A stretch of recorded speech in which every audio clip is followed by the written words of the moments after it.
अस्सलाम वालेकुम दोस्तों। साबिक़ दिनों की पाक भारत कशीदगी के दौरान एक फाइटर जेट काफ़ी ज़ेर बहस रहा। न सिर्फ पाकिस्तान बल्कि पूरी दुनिया में इसकी धूम मच गई। तो दोस्तों आप समझ ही गए होंगे कि मैं JF-17 की बात कर रहा हूँ। तो मैं आपको आज JF-17 के बारे में बताऊँगा कुछ दिलचस्प मालूमात, जैसे कीमत, इसके कमालात, वो मालूमात जो आपको आज से शायद पहले मालूम नहीं होंगी। तो दोस्तों, भारतीय फ़िज़ाइया को धूल चटाने वाली एयर कॉम्बैट में पाकिस्तान के JF-17 थंडर फाइटर जेट ने दुनिया भर में अपनी धाक बिठा दी। बैनुल-अक़वामी मैगज़ीन पाक फ़िज़ाइया की तकनीकी सलाहियत के डंके पीट रहे हैं। आलमी जरीदों में JF-17 थंडर की पहली कामयाब डॉग फाइट का चर्चा होने लगा। एविएशनिस्ट का कहना है MiG 21 त्यारा JF-17 का पहला शिकार है।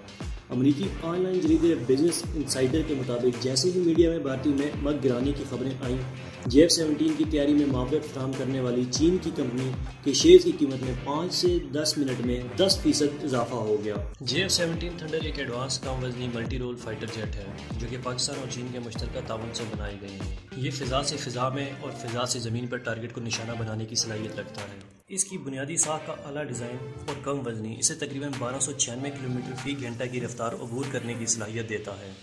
2007 में इसकी उड़ान के कामयाब टेस्ट किया गया था और 23 मार्च 2007 पाकिस्तान डे के मौका पर इन बरक रफ्तार जेट्स को कौम के दिफा के लिए पाकिस्तान फ़िज़ाइया की सफ़ों में शामिल किया गया। इसके एक यूनिट पर कीमत तकरीबन 25 से 32 मिलियन डॉलर लागत आई है। तो दोस्तों, अगर आपको ये मालूमात हमारी अच्छी लगी तो हमारे चैनल को सब्सक्राइब करें, वीडियो अच्छी लगी तो लाइक करें, अगर आपको नहीं अच्छी लगी तो फिर डिसलाइक करें, कमेंट करें ताकि हमारा हौसला बढ़े और हम आपके लिए कोई मज़ीद बेहतर और अच्छी मालूमात ले